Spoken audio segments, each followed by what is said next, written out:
हदीस है, नबी पाक सल्लल्लाहु अलैहि वसल्लम ने फरमाया, जिसने अपने माल की ज़कात दे दी, अल्लाह ने उस शख्स से शर को दूर कर दिया, यानी नुकसान को दूर कर दिया।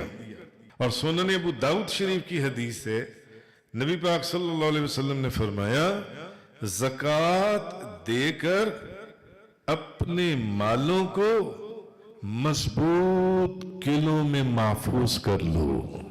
जब आपने ज़कात दे दी है ना, आपके पास करोड़ रुपया था, आपने 2.5 लाख रुपया ज़कात निकाल दी है, उसमें से बाहर निकाल दी है।